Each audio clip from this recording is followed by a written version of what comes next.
One of the great attributes of Skywalker Sound is having a great library, so that as a sound designer you don't have to come up with every single sound when you have a new project.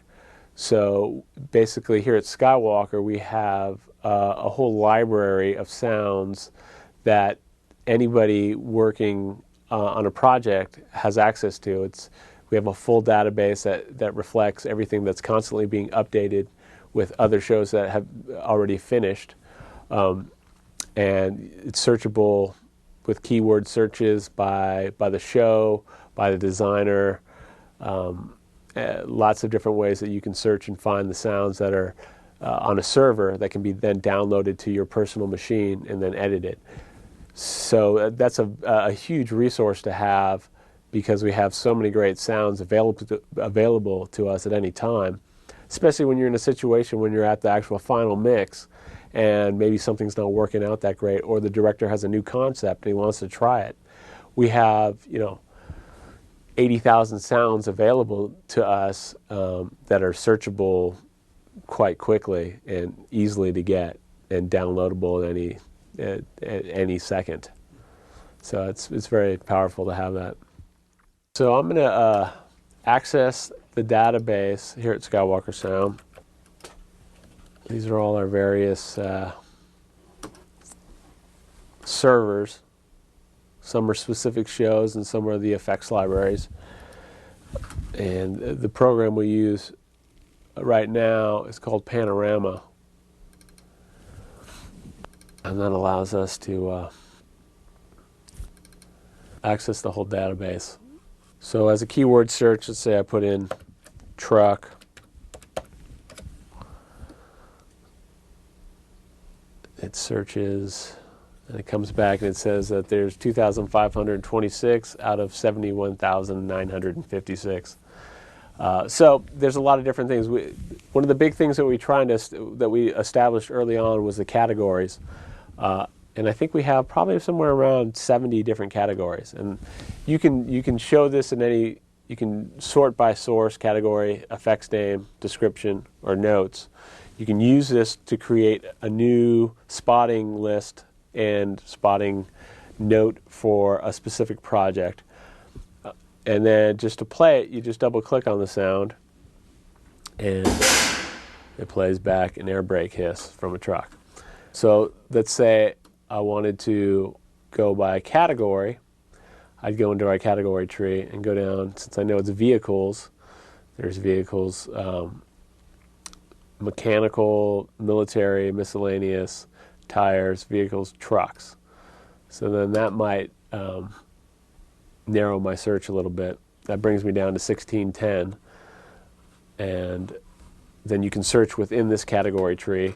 Or I can say, you know what, there's that great truck I used in Punch Drunk Love.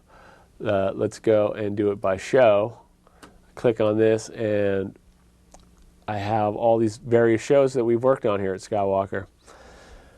So I go to Punch Drunk Love and then it'll show me just the sounds that were created for Punch Drunk Love.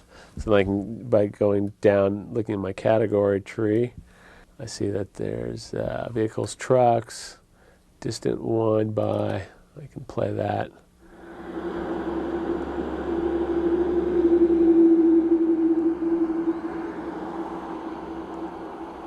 And then you can just move ahead. It tells you that this file is 3 minutes and 31 seconds long. Who designed it, what sample and bit rate it's at. So that's kind of how our database works. Here's open up a session in Pro Tools of some sounds that we'll manipulate and try and figure out maybe what the source was and manipulate into a completely different sound.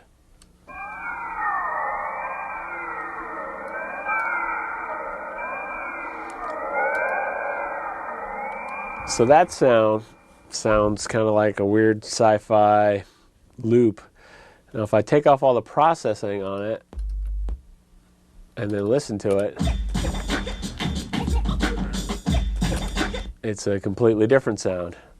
So by applying various types of processing, one being a resonating filter, two being a bandpass filter, another being a pitch program, then one more being reverb, takes it into a whole different thing. And then once you kind of get in there doing that, you can just start kind of playing with it.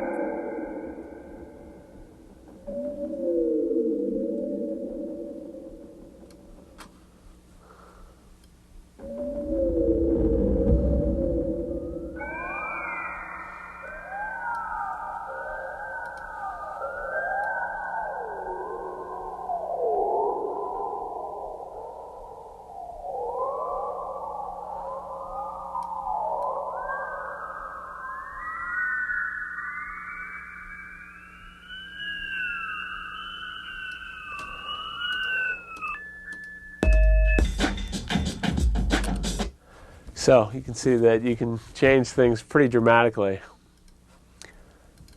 Let's take another example. At one of the things will you start playing.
First thing I did was I took a section of it, even though it looks like it's playing, I took a section of it, and this is called a freeze program. So it's taking a snapshot of about a second and a half of the audio, and I'm telling which part of it to loop. So I'm either telling it to loop a very small section of it, or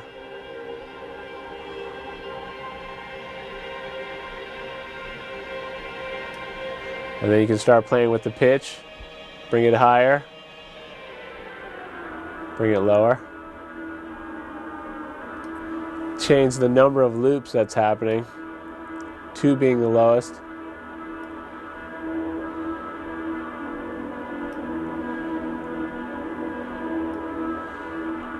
Bring it up to like anywhere up to 18, which makes for a more consistent sound. And then if I apply a bandpass filter to it, this is going to take out frequencies. So right now it's only, since there's not a lot of low frequencies in the sound to begin with, we'll not hear much down in the lower register. Then we take it to the higher register, and it's only letting through the high frequencies. And you can just shift that. A lot of times what I'll do is, as I'm playing with this, I'll be re-recording it and then go back and take sections of the tweaking of it that I like. Same thing with this resonator.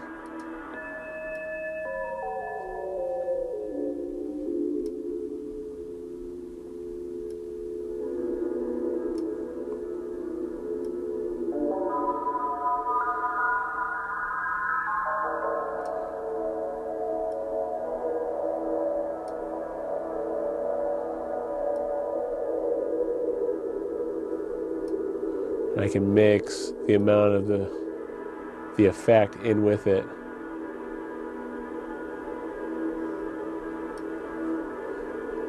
And then this is another pitch program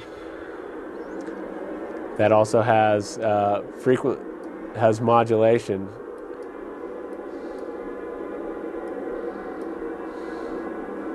The basis of it is pitch.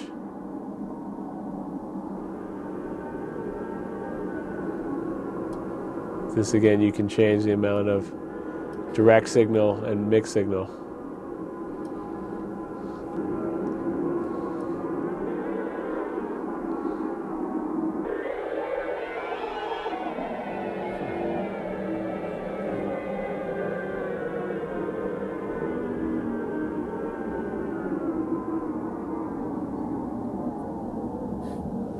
So those are some of the tools that we play with. It's a lot of tweaking. It's a lot of just kind of waving it around and finding, depending on what you're trying to do, finding a right tonality, or not processing it and taking just the cobbling together organic sounds and creating something that way. This console is it's a control surface for Pro Tools. It's called Pro Controller. And it doesn't pass any audio through it. It's just a surface for controlling these knobs. It corresponds to the track name. This is audio 1, so this is also audio 1 here. And you can see by moving this knob, it's controlling the volume. So if I want to go through here, you have to be in writing automation. There's read mode, there's touch mode. Auto write and trim like a normal console, but it allows me to